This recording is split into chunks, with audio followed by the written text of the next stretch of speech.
Hi, boys. I hope you're doing well today and you were able to do most of the things yesterday without much confusion. Today, you have already reviewed your spelling words, put them in ABC order, and hopefully rewatch the story for this week. That's what leprechauns do. Now we're going to think about some of the things the leprechauns did in the story. The author used the word mischief to describe the things the leprechauns were doing. And mischief is something silly or sneaky or maybe something that you're really not supposed to be doing.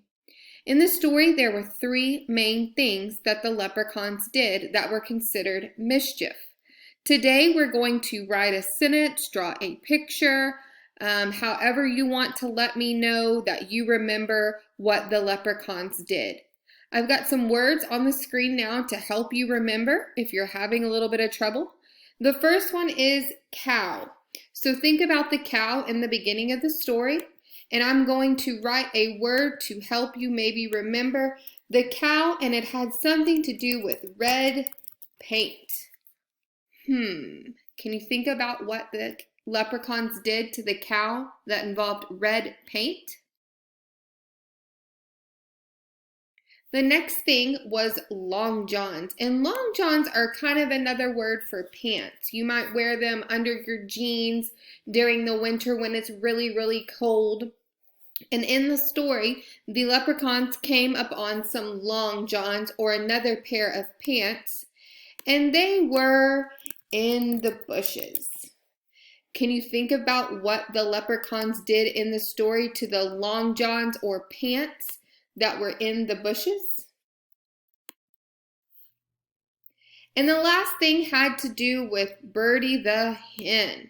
They came upon Birdie the hen as she was out in the field, and I'm going to give you a hint with some of the mischief they caused with Birdie the hen. With Birdie the hen, they did something with a tennis ball. Can you think about what they did with the tennis ball and the hen? That should give you a good starting point on being able to draw or write about the things the leprechauns did. There are three main things that I'm looking for. One, what did the leprechauns do to the cow? Two, what did the leprechauns do with the long johns? And three, what did the leprechauns do with Birdie the hen? Again, you can write on your leprechaun page or draw me a picture. You could even record yourself doing a video telling me those things.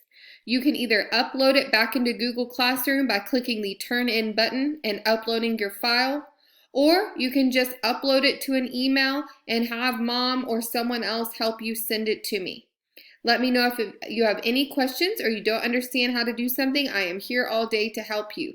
I miss you guys very, very much, and I can't wait to see your faces again.